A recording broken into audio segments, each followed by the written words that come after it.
শুভ সন্ধ্যা, শুভ সন্ধ্যা, শুভ সন্ধ্যা, সবাইকে শুভ সন্ধ্যা। আবার বাঙালি বাবু চলে এসেছে প্রেডিকশন নিয়ে ইউএস গোল্ড এবং ক্রুড অয়েলের উপরে। চলে যাই, কেমন কাটলো আজকে দিনটা? মনে হয় না খুব একটা ভালো কেটেছে বলে কারোরই। কারণ যা যা প্রেডিকশন করেছিলাম সবকটাই তো দেখতে পাচ্ছি মিলেছে। তা গোল্ডে প্রথমে আসি। দেখুন না যে গোল্ড গ্যাপ আপে খুলেছে, বলেছিলাম কালকে যে গোল্ড হালকা হলেও গ্যাপ আপে খুলবে, তারপর অ্যাজ পার মার্কেট যা হওয়ার হবে। বলেছিলাম নয় সাইড ওয়েজ যাবে, নয় গ্যাপ আপে হালকা করে খুলবে, খুলে সাইড ওয়েজ যাবে, ভোলাটাইল থাকবে।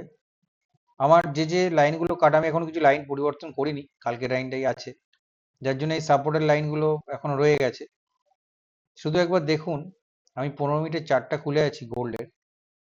গোল্ড খুলেছে, আমার রেজিস্ট্যান্সে ধাক্কা নিয়েছে একবার, দুবার, তিনবার 15 মিনিটের চার্টে পড়েছে, পড়ে সাপোর্ট একবার, দুবার, তিনবার নিয়ে আবার গোল্ড উঠেছে, আবার এখানে রেজিস্ট্যান্স নিয়েছে, নিয়ে আবার এখান থেকে উঠেছে, এখানে ধাক্কা খেয়েছে, একটু আগে ধাক্কাটা খেলো, খেয়ে নিচে পড়ছে, সাপোর্ট এখানে দিয়ে রেখেছি, এখানে একটা সাপোর্ট দিয়ে রেখেছি, এখানে একটা সাপোর্ট আছে।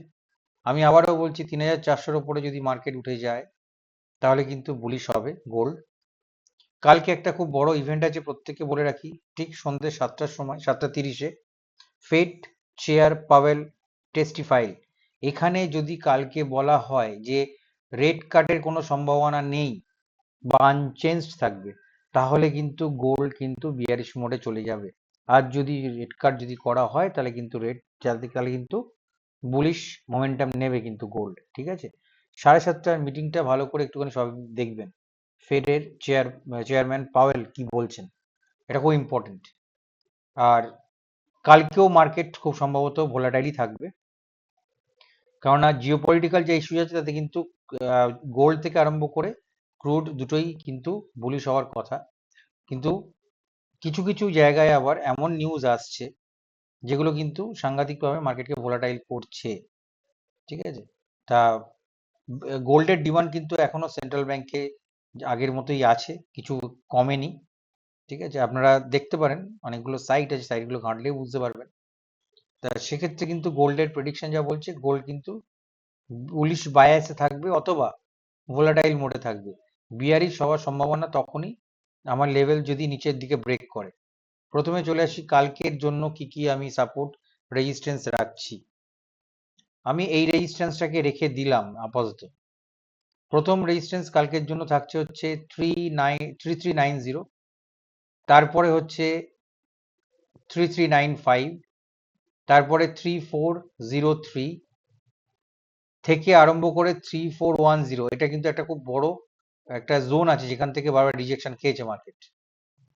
তারপরে একদম 3436, 3445, আবার 3445 থেকে 3449, এইটুকুনির মধ্যে যদি মার্কেট কখনো ঘোরাফেরা করে তাহলে সেখানে একটু অ্যাভয়েড করে যাবেন, কারণ মার্কেট ফট করে ঘুরে যেতে পারে, এখান থেকেও রিজেকশনের ব্যাপার আছে। এর উপরে মার্কেটে আছে 3483, কিন্তু সেটা সবই নির্ভর করবে, বারবার বলছি, কালকে 7:30টার সময় পাওয়েলের বক্তৃতা দেওয়ার পরে উনি কি বক্তৃতা দেন তার উপর ডিপেন্ড করে। আর সাপোর্টের কথায় চলে আসি, সাপোর্টে বলছি 3377 প্রথম সাপোর্ট, ওইখান থেকে আরম্ভ করে 3370, এই জোনটা হচ্ছে একটা পুরো সাপোর্ট জোনের মধ্যে পড়ছে, এখান থেকে বাউন্স ব্যাক করতে পারে। তারপরে যেটা খুব ভাইটাল সাপোর্ট আজকের জন্য যেটা ছিল, কালকেও থাকবে, 3352, এটাও কিন্তু প্রচন্ড পরিমাণে একটা শক্তপোক্ত বাইং জোন, এখান থেকে কিন্তু বাইং হওয়ার সম্ভাবনা আছে। তারপরে 3341 থেকে আরম্ভ করে 3338, এই এবং 3334, মানে 3341 থেকে 3334, এই জোনটা একটা বাইং জোনের মধ্যে পড়ছে। যদি ভাঙে তাহলে 3324-এ আসবে। এরপরে 3324 যদি ভেঙে দেয় তাহলে সেক্ষেত্রে কিন্তু মার্কেট অনেকখানি ডিপ নেবে 3291-এ। আর আমি বরাবরই আগে প্রথম দিন থেকে বলে আসছি, 3300-এর উপরে মার্কেট আছে মানে মার্কেট বুলিশ ভোলাটাইল এই কন্ডিশনে থাকবে, বিয়ারিশ মোডে আসবে না এই মুহূর্তে, ঠিক আছে? এখন দেখা যাক কালকে আমার, আজকে যেরকম গোল্ড খুব সুন্দর করে আমাকে রেসপেক্ট করে গেছে, কালকে করে কিনা সেটা দেখার বিষয়। এবার চলে আসি ক্রুড অয়েলের ক্ষেত্রে। ক্রুড অয়েল দেখুন, আমি বলেছিলাম কালকে ভিডিওটা দেখবেন, বলেছিলাম যে গ্যাপ আপ ওপেনিং হবে, হয়েছে। আমি বলেছিলাম মার্কেট বুলিশ বায়াস আছে, কিন্তু কিছু কিছু নিউজ এমন চলে এসছে, সেক্ষেত্রে কিন্তু মার্কেট ভোলাটাইল করে ছেড়ে দিয়েছে। শুধু ভোলাটাইল করে ছাড়েনি, আমার যে রেজিস্ট্যান্স গুলো যেগুলো ছিল দেখুন, সেগুলোতেই কিন্তু টাচ করে করে বারবার মার্কেট পড়েছে, এবং এখন আবার আমার সাপোর্ট থেকেই কিন্তু সাপোর্ট নিচ্ছে। আজকের দিনটা দেখুন, প্রতিটা রেজিস্ট্যান্সে ও ধাক্কা নিয়েছে, সাপোর্টে গিয়ে সাপোর্ট নিয়ে আবার উঠেছে ওপর দিকে। ঠিক আছে, আমি আবার বলে দিচ্ছি রেজিস্ট্যান্স গুলো কি কি থাকছে কালকের জন্য। 6441, 6473, 6541, 6566, তারপরে হচ্ছে 6600, তারপরে মার্কেট চলে যাবে ধাক্কা খেতে 6654-এ। আচ্ছা, এখানে আমার আগের দিনে কাটা ছিল একটা রেজিস্ট্যান্সকে বাদ দিচ্ছি আমি, 6709, তারপরে 6776। দেখা যাক মার্কেট কতখানি আমাকে রেসপেক্ট করে, কেন সবকিছু তো মার্কেটের উপর ডিপেন্ড করছে। এই সাপোর্টটা আমি কেটে রেখেছিলাম, এখানেও ধাক্কা লেগেছে, সাপোর্টে চলে যাচ্ছি 6362। এটাকে এখন আমি আর সাপোর্ট হিসেবে গণ্য করব না, এটাকে তুলে দিচ্ছি। সাপোর্ট যেটা আমি প্রথম গণ্য করব সেটা হচ্ছে এই 6280 থেকে আরম্ভ করে 6222, অর্থাৎ 6222, এই পুরো জোনটা একটা কিন্তু মোটা বাইং জোন হয়ে আছে। এখান থেকে কিন্তু বাউন্স ব্যাক করবেই মার্কেট। যদি ভাঙে তাহলে 6184, আগেরগুলোই থাকবে সব, 6126, তারপরে 6064, তারপরে 6004, তারপরে 5950। আগেরগুলোই রাখলাম, কিছু চেঞ্জ করলাম না, কারণ চেঞ্জ করার দরকার পড়ছে না। মার্কেট যখন একই জায়গায় ঘোরাফেরা করছে, তখন আর মানে মিছিমিছি খুঁচিয়ে তো লাভ নেই। আর এইরকম মার্কেটে আমি মনে করি যে মার্কেটকে না খোঁচানোই ভালো। যে স্ক্যাল্প করে বেরোবো, করতে গেলাম 500 টাকা স্ক্যাল্প, বেরিয়ে গেল 2000 টাকা। ফান্ডটাকে সবসময় প্রোটেক্ট করা আমার মতে উচিত। এই মাসে 22 দিন তো ট্রেডিং সেশন থাকে হিসেব মতন, যদি ছুটি থাকে সেটা আলাদা ব্যাপার। তার মধ্যে 12 দিন যদি সলিড ট্রেড নেওয়া যায়, তাহলে আমার মনে হয় না যে 22 দিনই খোঁচানোর দরকার মার্কেটকে। মার্কেটের মতো ছেড়ে দিন, ওকে ওর মতো চলতে দিন। ও মার্কেট ঠিকই আপনাকে এসে বলবে যে আজকে ট্রেড আছে, নিয়ে নে, তখন নিয়ে নেবেন ট্রেড। এখন এই সব মার্কেটে ট্রেড নেওয়া মানে প্রবলেম। এই যে একটা বড় 15 মিনিটের ক্যান্ডেল এক যে ফেলে দিয়েছে বাড়তে বাড়তে হট করে, এই যে ডাউনফলটা হয়েছে, যারা এখানে ঢুকেছিল হায়ার হাই দেখে কোনো কারণে, তাদের অবস্থা বুঝতে পারছেন? তারা কত টাকার দোকান থেকে এসএল কত পয়েন্ট দিতে পারে? 20 পয়েন্ট দিল, 2000 টাকার এসএল খেয়ে বেরিয়ে চলে গেল। ঠিক আছে, এবার যার যতখানি এসএল দেওয়ার ক্ষমতা, কারো 2000 টাকা, কারো 4000 টাকা, কারো 6000 টাকা। আমি সব কটাই পেপার ট্রেডের জন্যই বলছি, পেপার ট্রেড করে এগুলো করবে। তা টাকাটা তো নষ্ট হলো, তাই না? এইসব মার্কেটে কিন্তু যখন তখন নিউজ, এমন কয়েকটা নিউজ আসছে যেগুলো খুবই মানে নিউজগুলো ভোলাটাইল, তা মার্কেট তো ভোলাটাইল হবে। কখনো দেখা যাচ্ছে ট্রাম্প বলছেন যে নতুন ভাবে তৈরি করতে হবে ইরানকে, আবার সঙ্গে সঙ্গে চলে যাচ্ছে পাকিস্তানকে সাপোর্ট করতে। সেখানে সে ক্রিপ্টোকারেন্সি বিটকয়েন নিয়ে আলোচনা করতে আরম্ভ করে দিয়েছে, তার ব্যবসা বাণিজ্য বাড়াচ্ছে।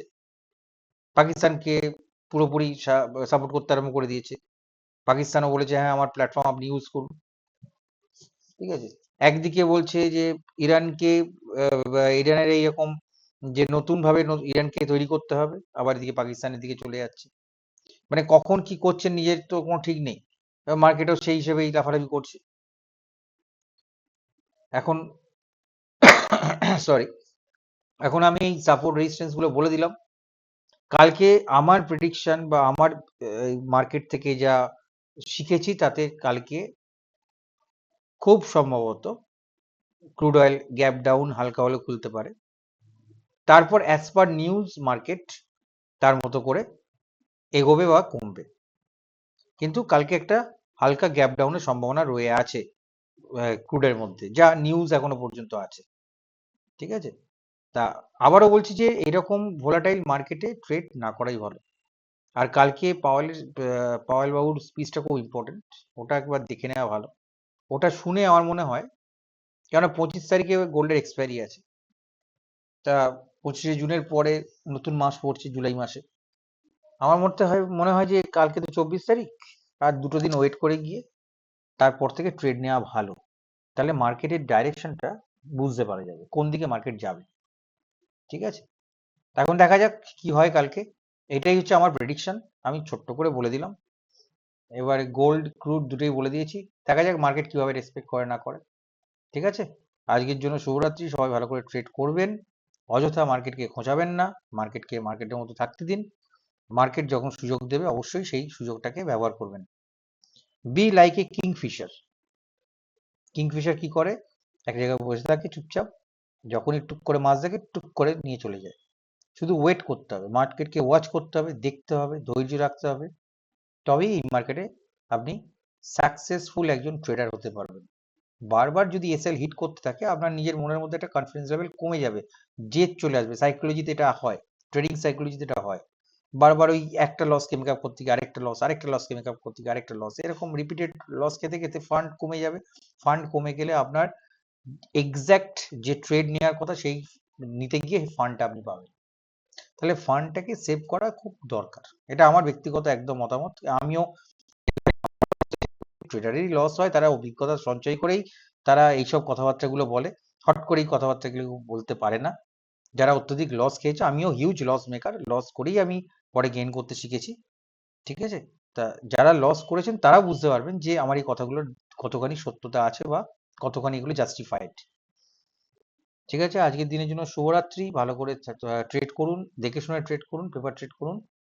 সবার জন্য শুভেচ্ছা রইল, শুভরাত্রি।